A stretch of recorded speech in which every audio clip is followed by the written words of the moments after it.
Hey everyone, welcome to Jeff Bruno's mentor session. Yeah, that's me. Hey everyone, sorry for being a few minutes late here. I had to, of course, re-log into Facebook because I'm barely on it on my computer, and I had to do the password thing, and the whole spiel. So we're here, and it looks like we have a bunch of questions today. So we're going to get into it. Hopefully I can do my best here. Some of these questions are a little bit hard, guys, without the context. So in the future for our lives here, if people, when they're submitting questions, and I know, Shirley, whoever compiles these, if there can be a little more context about what type of product or what type of service they're doing, that they're trying to get some scenarios on, I might be able to help. It makes it a little bit easier. Otherwise, it's kind of like, well, let me know, and we'll see what we can do. But with that said, let me jump in because we got a bunch. I think got 7 or 8 questions here today. So I want to start and make sure everybody can get the best out of this. So the first question today is, hold on. Sorry guys, I'm getting alerts from Facebook. I don't know what this means. Okay. Frames, I don't know, something about frame size. Sorry, Shawn, I just don't know what this means, so I'm just going to leave it, and we'll keep going. So hopefully everybody can hear what I'm saying on this live. So first question is from Derek Lacrone, and he asks, how can I cash out or sell an earned financial membership, equity ? In a startup company I worked with in 2018, 2019. So my first question to you, Derek, would be, are they still in business? So then he goes on to say, I am uncertain of exactly how to discover the value of a financial membership and then how I would seek out a buyer for it. If I can imagine selling it back to the company is one option, as they are fundraising, and maybe another option is to seek outside investors. Is it even still worse something because they have changed their business structure since then? So, Derek, here's sort of the answer to this. If you got investment, I'd want to know how you got investment first in that business, meaning sweat equity. Did you buy in? You saying a financial membership? I never kind of, when you say membership, is that because you're saying it is a LLC and you have a K1 type of membership, meaning each year you get a K1 from the business, and that is how they show you what your percentage is of the overall company? And if so, how did you acquire that? Be the first question. The second is, on your K1 you get every year, assuming that is the scenario, it's probably from an LLC, you would have your capital count, what's called your capital count. So you would have how much income or loss has been added to your capital count relative to the overall capital count. So you could see if you're gaining equity in it or losing equity based off that. And obviously that's how that gain or loss is also how it helps you with your tax filing. But I would figure that out, and then I would call the owners, the management, and say, hey guys, are you looking for more investment? Can I come in more if they're doing well? Or I would call them and say, guys, I've had a change in lifestyle. I'm trying to get out. In your next round, are there any options, in your next fundraising round, are there any options to buy my equity out?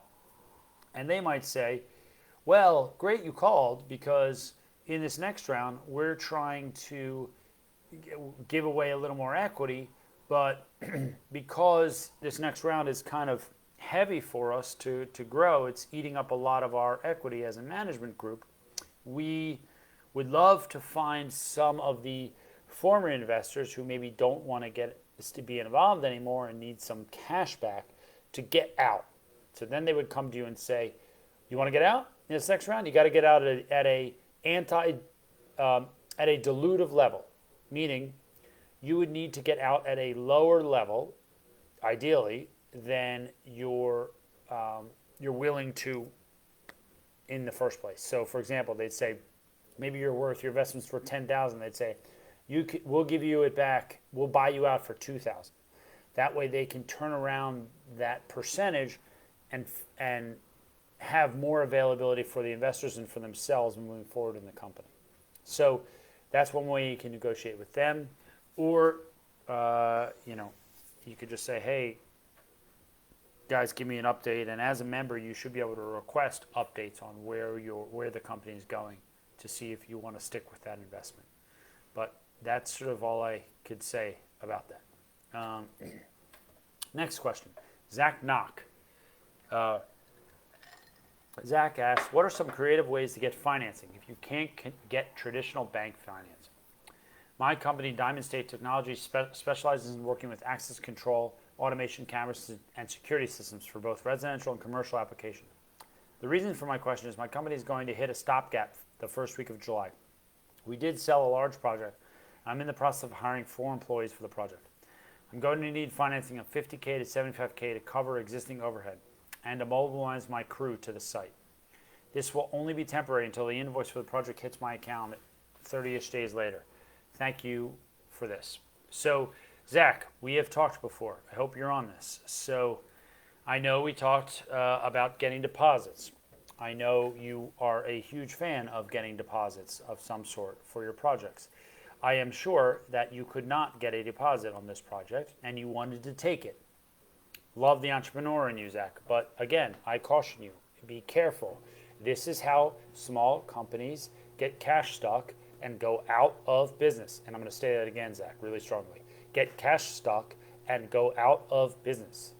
So be careful, especially if you don't have personal capital to put into the business.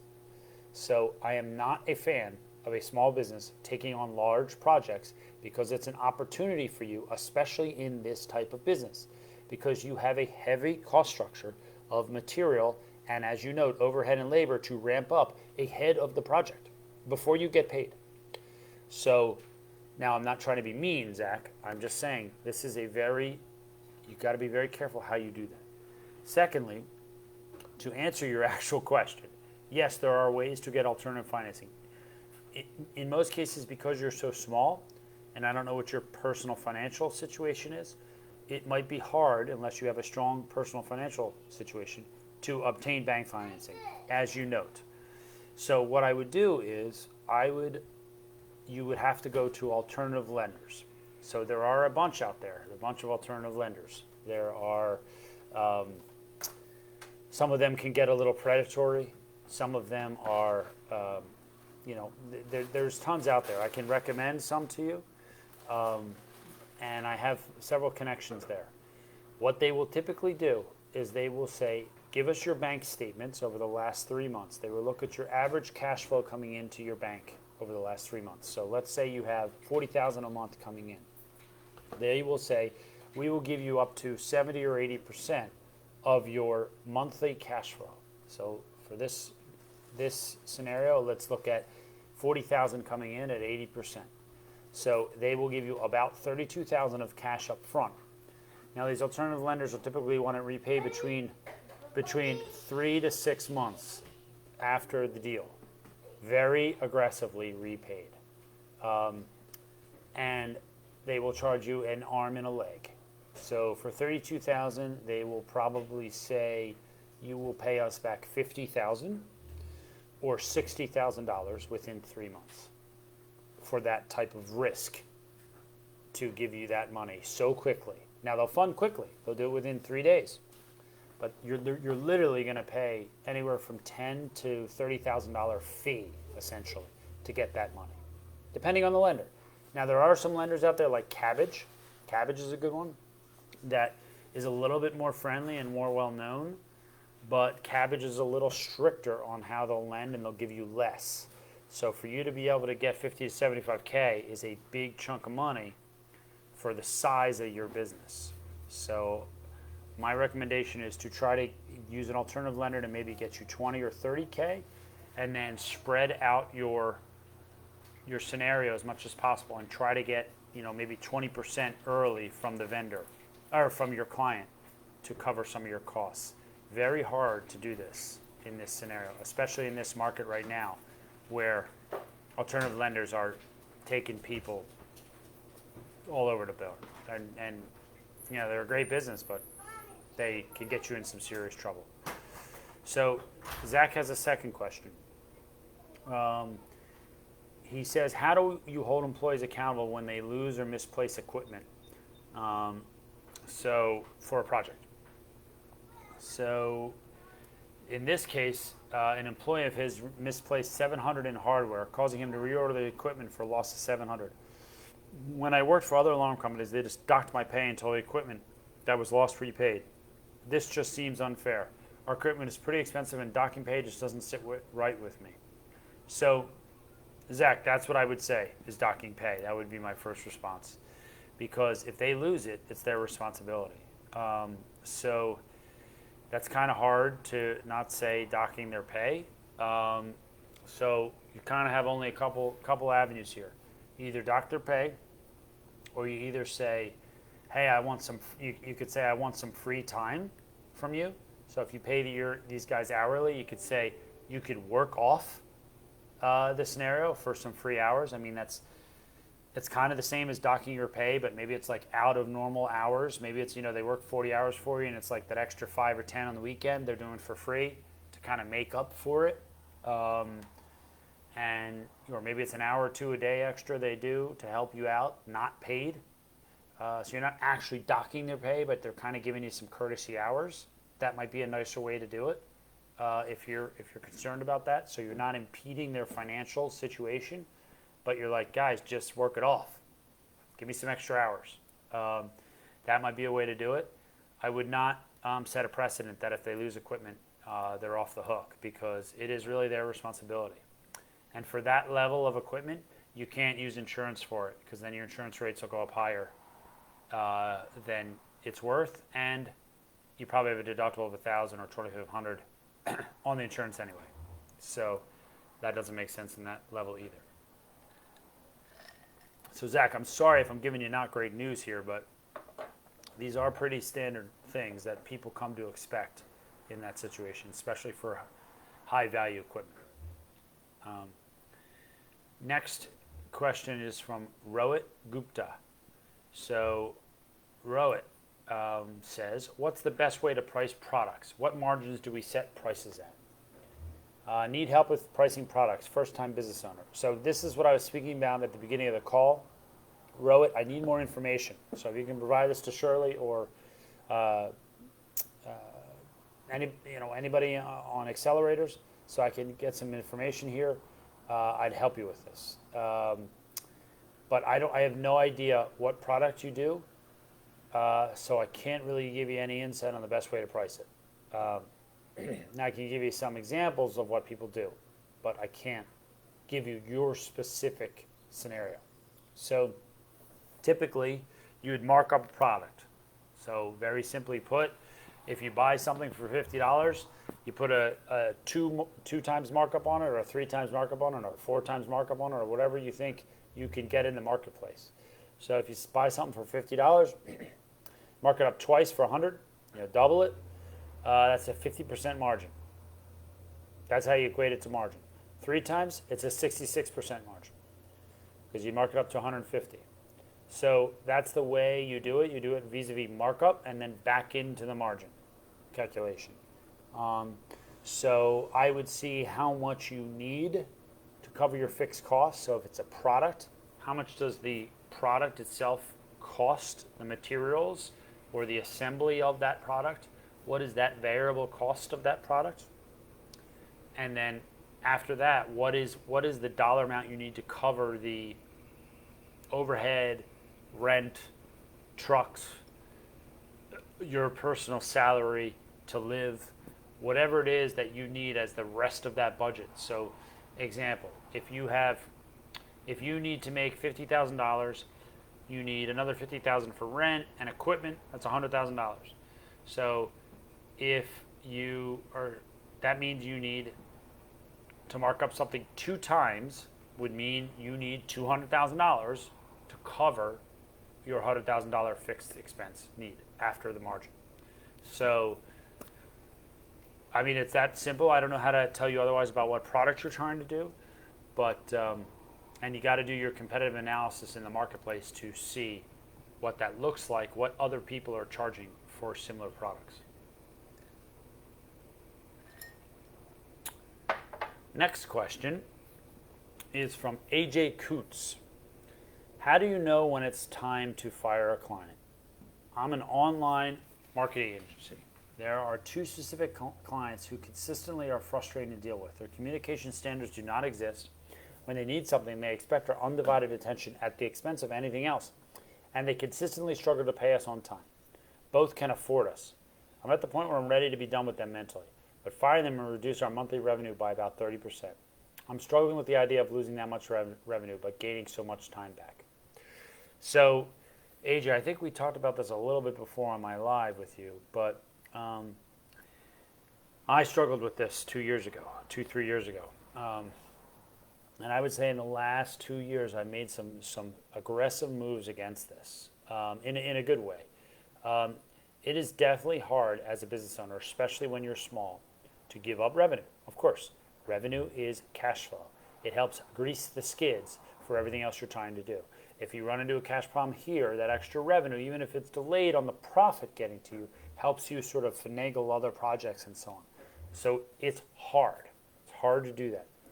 So you got to look, what you need to look at is you really need to look at your financial situation. You need to look at, hey, what is my monthly nut, so to speak? What is my monthly cost that I need to cover? And if I were to whack off this much revenue and not have it, would I get into severe cash stress? Let me give you an example. If you have certain bills you have to pay at one time, the first week of the month, or you have certain vendors you have to pay by the end of the month, or something like that, and you typically would have maybe 20,000 go out in the first week, or 30,000 go out by the end of the month, and you're stuck in those kind of patterns. And if you go outside of that, you get penalties, or you start accruing interest, or things like that, which can be deleterious to the growth of your business. You need to figure out at any one point what cash flow need is that you have to cover. So and slowly start to build up other clients outside of these guys, or get a stronger pipeline of new, better clients that you could say, all right, I'm real close to closing these guys. So I know that's hard to do because of the time suck commitment, but there's this sort of like a juggling act where you want to figure all this out and see, hey, if I were to cut off 30% of my revenue, is it going to cash stress me heavily and cause more problems for me in the short term? So you got to be careful. Most people would say, get rid of those clients. They stink. But you have to be careful because you don't want that to cause an end to your business as a whole where you can't do other projects. So, or pay, your 1099 people that do some of your work for the marketing side, that when you start to slow pay them, say, I'm not working for this guy anymore. He doesn't pay me fast enough. That's a problem. Now you're hurting your business. And because of that cash flow problem. So you got to weigh all those things. However, all of that said, once you get that under control and you're clear, I can get through with the cash flow. I have enough in my pipeline. Get rid of them. Get rid of the worst one first, okay? Absolutely, get rid of them. And you will be so happy you got rid of them. And then a month or two later, get rid of the second one. And you will be even happier when you get rid of them. A huge weight will come off your shoulders. You'll be so happy. And you'll easily, boom, you'll find the new revenue. I have no doubt. Read Pumpkin Plan if you haven't read that. Pumpkin Plan is a great book. It gets you all pumped up. And it's about, in Pumpkin Plan, he talks about, it's the guy who also wrote Profit First. I forget his name. Michael, forget his last name. Phenomenal book. Get you all pumped up. He says, forget about these pain-in-the-butt clients. They are the worst thing to scale your business. And I truly believe in that. My only counsel is, again, watch out for your cash flow and don't hurt your team in the process. Cool, AJ? Thanks, man. Next question. Oh, this is AJ again. AJ, how to build a plan to reach your goal. So Shawn's post group today challenged me to consider my plan of reaching 1 million in revenue for our online marketing agency. Yes, Shawn, I don't have much of a plan beyond an annual goal of 10K per month in revenue and a figure it out mindset. Not having a strong plan is clearly holding me back. I want to build this business. I want to be successful. I want to have the cash flow to take weekend trips to AO meetings without feeling guilty. How do I begin laying the groundwork for that growth? How about go to Miami? Forget AO. Let's go to Miami for the weekend, AJ. Come on, man. Aren't you in PA? Let's do this. AO. What are you talking about? Just kidding, Shawn. Love you. So, AJ, what I would do here is, plan with the end in mind, right? That's what everybody says. So, always think with the end in mind. So, go to 1 million as a goal and say, all right, what do I do to get to 1 million? What do I need to do to accomplish to get to 1 million?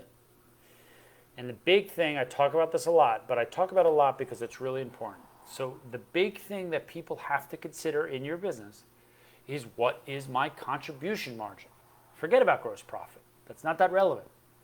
What it is, and to explain that again to people on here, my sales, and then I have all of my variable expenses. Not expenses that change.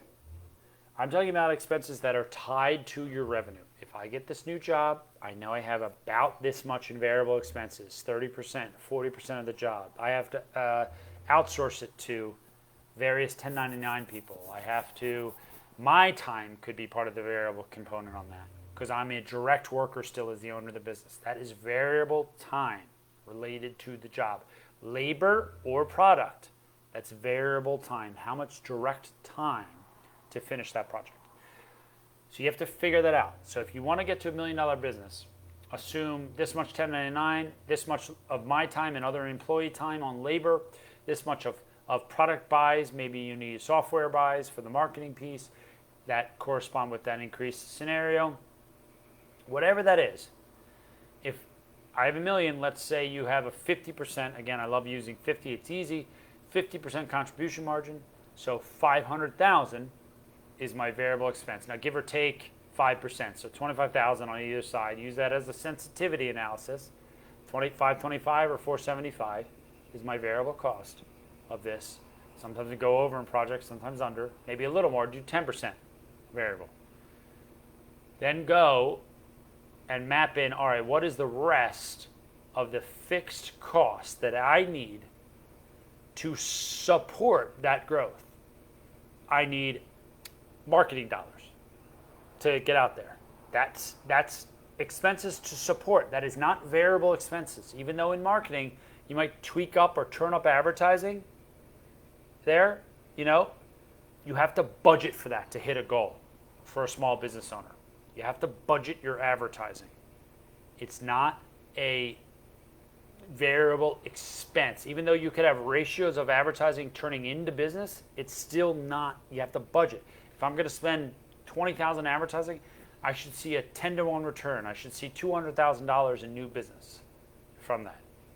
So you budget that much. All right, I need $50,000 in advertising. I need a person to do the networking. I need a admin person to handle my customer service and my bookkeeping needs. And I need some HR stuff with them and so on and so forth. So I need this much cost over here. And start to having that mindset. So how many sales do I need? What is the count of the sales I need to get to $1 million? Well, my average sale price is $40,000. So, or let's again make the easy math. My average sale price is $50,000. So I need 20 sales to get to $1 million. Okay. What's my conversion rate? 30%, 33%, 1/3. So that means I need 60 sales to get 20 to convert. So how often do they convert? 1 a month. Okay. So I consistently need to have 60 pending pipeline sales in my pending sales in my pipeline, knowing that one of those is to convert a month into a $40,000, $50,000 sale.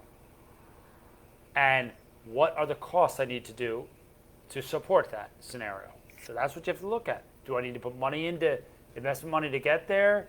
Do I slow it in, tranche it up, say I could do this until this point, then I hire once I have enough profit that I've saved in the business to build? So you could do quarterlies. First quarter, I'm going to do this much, save this much profit. Next quarter, I'm going to go for this much, save this much profit. Now in the third quarter, I have $40,000, $50,000 in profit. I'm going to put that into my next resource that helps me then accelerate for the next quarter. 90-day quarter tranches, and set the goal that way. I know that was a lot, AJ, but that's how you move, man. That's how you make it happen for a small business. And lay out a budget. Hope that helps. Next question. It's from Quade Sturdy. What are the essential business systems all organizations need to thrive? I'm trying to scale my construction business as fast as possible. However, I must maintain a strong foundation. I would like to know what the most vital pillars are to build from the start. Great concept question. So, the pillars are the same thing you could always imagine, right? So, the pillars are, let's put it very simply. The pillars are sales function, operational effectiveness, and capital requirements, or cost of capital. I'd say those are the three. Those are the three major. Cost of capital, okay? Operation effectiveness, and sales function, or sales growth. So that's it. Those are your pillars. It's a three-legged stool. Three pillars. So, great. And here's the one other thing with construction. So, and I used to be in construction, and we're not heavily in it anymore as part of our business model. But, I used to support construction. But in construction, the problem is that you're really going project to project in construction. So you build up, you do a project, you finish the project, you do build up, you do another project, you fill up. So there's less of the incremental growth and more of the project to project scenario with construction, which is okay, but it's a little bit of feast or famine, right? It can be hard to do that because if you have an operating business where you're selling a product or a service, and if you have incremental growth where you're consistently growing up, you can then start to, do more sales, improve operation effectiveness, save some profit, lower your cost of capital to reinvest in the business, and that means you're not putting equity or debt in, you're putting actual profit in, which is your lowest cost of capital, by the way, is the profit in most cases, because otherwise you would spoil it, and you're building the business up that way. So in construction, you got to be very careful. I was talking about this with Zach earlier. You need deposits, and you can't use those deposits to fund your overhead. First of all, you need deposits. Do not start projects without deposits, because if you do, you're already starting from behind. So you have to get deposits to start. So start small, because people are hesitant to give small construction firms big deposits. So start on small projects, get deposits, 20%, 30%, 40%, and use that money to kick the crew into gear. Don't use that money to fund your operation, because then you're behind. And so now you're already behind. So now you have to constantly sell to keep up with funding. And now you get stuck in this rut. And I've seen it with construction companies, and that's one of the reasons we stopped taking on construction companies, because they were so project, they would sort of get, if the project's delayed for some reason or commodity prices adjusted and they got stuck with stuff, there were so many problems. So, and cash problems. So be very careful there. But those are the three pillars. Hope that helped. Next question, Marielle Goodrich. How do I approach a brick and mortar restaurant about a potential partnership to use their liquor license? So Mario, we talked before on a live. I spoke about your aisle bartend as a mobile mixology service. I love it. I started the business in spite of COVID in November. Quickly to run down this. My service is very different than other mobile bar services. I found very creative ways to get around having a liquor license for private and public events. People keep encouraging me to reach out to restaurant owners and explain that I found a giant hole in the market that needs to be filled. My fear is that as soon as I open my mouth, they will realize that this is a huge need, purchase a few food trailers, and take my ideas. Why would they need me if they already have the license in deeper pockets than I do? I just learned tonight that an old friend of mine recently got his license, and I feel safer approaching him than anyone else. What would make it worth it for him to risk his license to partner with me? Awesome. I love it, Marielle. This is great. You should definitely partner with this guy for the license. No question. I don't know what the risk is. You said this is a loophole, so I don't know if this is a risk and you can get grandfathered in. I guess the risk would be, Florida could come down or the city could come and say, hey, you can no longer do this, so you have to be prepared at any time to be able to stop or have like a plan B if that doesn't work. So I wouldn't put all your eggs in one basket if that's the case. But if it helps you accelerate, it helps that guy get to more locations faster, it's a win-win across the board. So I would do that. Now, in the restaurant space, I'm not that familiar with it, so I'm not so sure about how you approach a brick and mortar restaurant about a partnership for their liquor license. Meaning, like, this guy sounds like a great idea, but I don't know the logistics of how to partner. I just don't have any idea how that goes. I do know that there's one thing I do remember with the deal I was looking at. One of our clients had a meat retail and wholesale operation selling meat and grocery. And she was looking at putting her operation in a bunch of retail outlets. And she had to get around she has sort of an avenue that in her, the way she functioned, and this is a real long story, I'll make short, the way she functioned, she could skip some of the USDA requirements because she had a wholesale division and a retail by supplying the retail with the wholesale division because it was her own retail. But to then go to other retail, she had to get licensing requirements and have the USDA come in and do a whole other check on her system, and that was very daunting for her.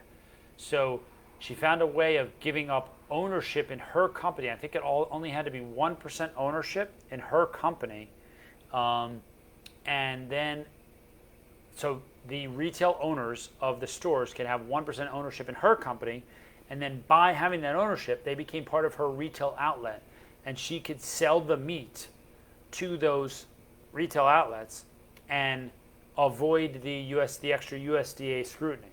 So I have no idea if that could work with a partnership structure like that. So you could, but if you own 1 or 2% or whatever, if he owns 1 or 2% of your business, maybe more, maybe that liquor license becomes a flexible thing.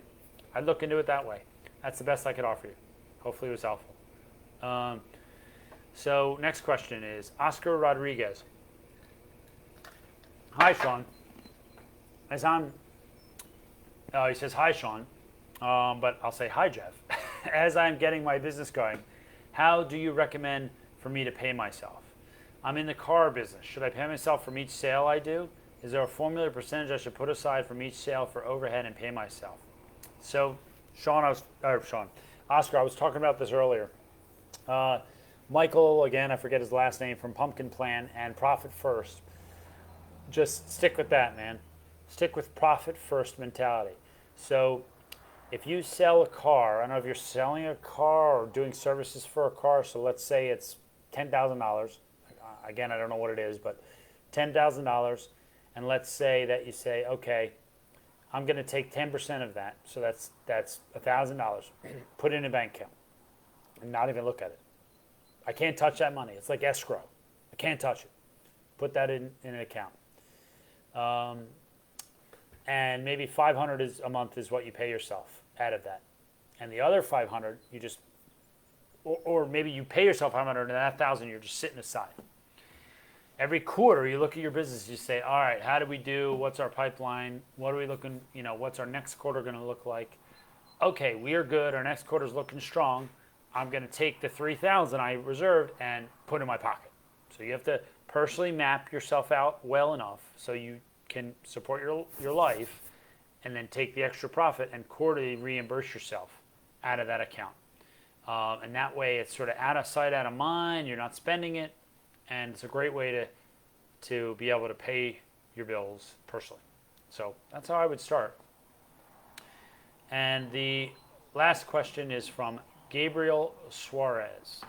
Gabriel says, looking for advice and tips on introducing, onboarding, and training an upper leadership position that is being hired as a complete stranger coming in from outside the company. Business description. I've always been huge on promotion within the company, but for the first time I feel that there is no one in the business truly capable of filling the higher leadership position that needs filling. This would be the highest position reporting directly to me, business owner. This person has been working for a similar business for 10 years and seems to be a good candidate, but is a complete outsider to us. I'm about to bring them in to steer the entire ship.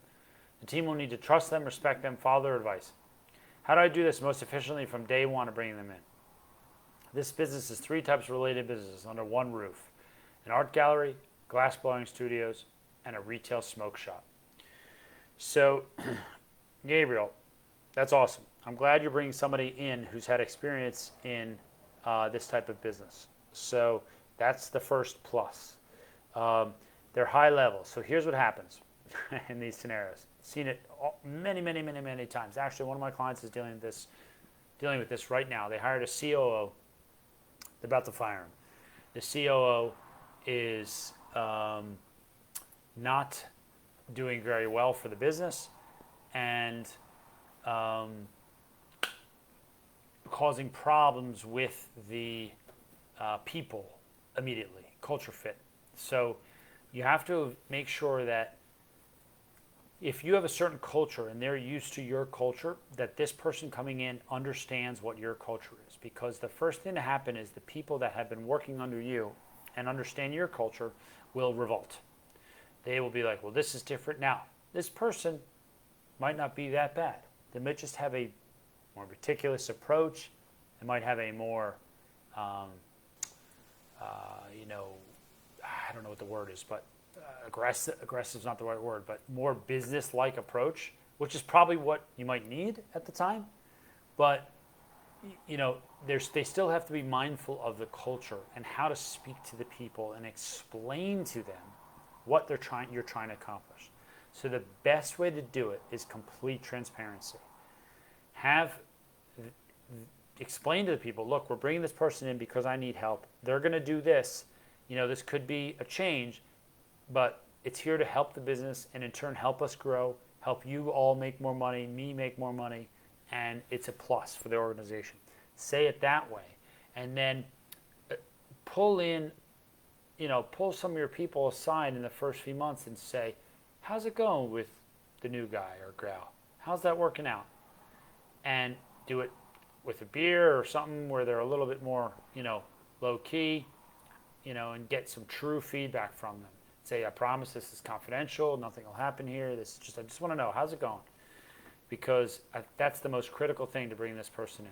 If you're transparent, that person reports back to you how things are going well, and gives you KPIs that they're following and trending towards and tracking, and you can monitor those. You staying on top of that high-level person is important, and getting feedback from your team, you should be good to go. And bringing in a high-level, an executive person is the most amazing way to scale your business. Absolutely. Especially because they free you up to do sort of the management level stuff, maybe some high-level sales, and it's awesome. So highly recommend it. That's what I've seen. So hopefully, again, that was helpful. And, one more question. Sorry. Oh, and Rosalie, I see your thing. Thank you. It's Mike Malkowitz. He's the guy at Pumpkin Plan. Thank you, Rosalie, for jumping on that. Last question is from, excuse me. Last question from Dan Razmowski. Dan says, what is the best way to learn about financial literacy and how to make sure the company is staying positive? I have a cash flow anywhere from $65K to $95K a month. I'm tracking my projects individually to see if the project is profitable or not. When it comes to keeping track of the profit in the company, I need to know what percentages to be for each line item on my profit statement. How much should I be spending in marketing? And what percent should I be spending on other aspects of the business? I'm looking to grow my exterior contracting company to $1 million in profitable sales. I'm looking to open more locations once all implemented systems are working, right? And looking to extend to a large loss insurance claims, 100K plus in government contracts. Right now, a veteran-owned business. All right, Dan, awesome. So love it. Love what you're doing. So here's what I would say about this. Percentages can lie. So I hate percentages and I love percentages. So let me explain specifically. Percentages are great to help you when you have a target in mind. Okay? You have $1 million target in mind of sales. Percentages are a great way to look at your budgeted scenarios so you can get to the bottom line profit and allocate resources in each bucket, like you said, marketing or overhead or whatever it may be. Percentages are great. But remember, they're percentages. So you need dollars and percentages, because once you fall out of line of those numbers, let's say you grow, and I'm just purely talking from a trending level. Let's say you're trending to $1.5 million. Now your percentages are all out of whack. So where you might have had a marketing budget of $20,000, or 2% of your scenario, but now you're $1.5 million trending, you might need $30K marketing budget. I don't know. You to keep that level of sales up there, you might have to continue to move up your marketing budget. You might find more efficiencies as you grow.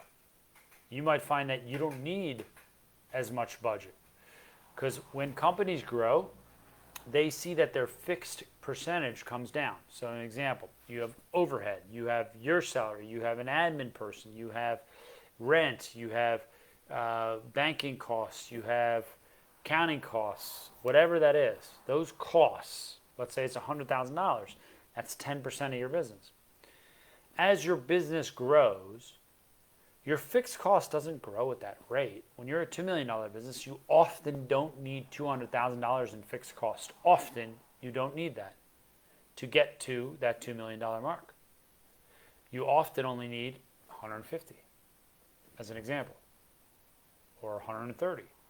So those percentages are out of whack there. As revenue grows, almost in every business, if you're doing it right, your fixed expense percentage comes down. That's how you really start to make true net profit. And you should manage to that, because that's the idea of a business model, is that you have your revenue, your variable costs, and then your fixed costs are a chunk of the business. And if you look at a graph, as the revenue grows, the variable grows with it, and the fixed expense shrinks. It's just to come down. So that's the way I would do it. It's hard to say what percentages to start you out with. You got to look at what your business is. Specifically contracting, exterior contracting. What's the pricing, competitive pricing? What's the cost structure? And then you can lock in some budgets and lock in some percentages for $1 million and try to stick to that. But beware of trending and stay on top of that. And cut if you have to ahead. If you're seeing a trend in the wrong direction, remember, my last point here before I close today. Expenses, you have to cut first, okay? Because you can lose revenue faster, and you can't save as much on expenses. What I mean is you have to cut first, if you can, to see the benefit of saving on the expenses, because they're a smaller portion of your revenue. Whereas, you're bringing in $100,000 in revenue. If you lose half of it, you lose $50,000. but you can't cut 50,000 of expenses. You can only get 20 or 15. So you got to cut them early so you can save the cash as early as you can. So that's the up and down of how to run that business. Hopefully all of this was helpful. These are a lot of great questions, guys and gals. Awesome. Love it. I have another live tonight. That's a actual interactive session. So if anybody wants to hop on that, I'm willing to do it. And then Shawn's going to have me totally exhausted, and I'm going to kill him. Love you, Shawn. Just kidding. So thanks, everybody. Have a wonderful day, and see maybe some of you later.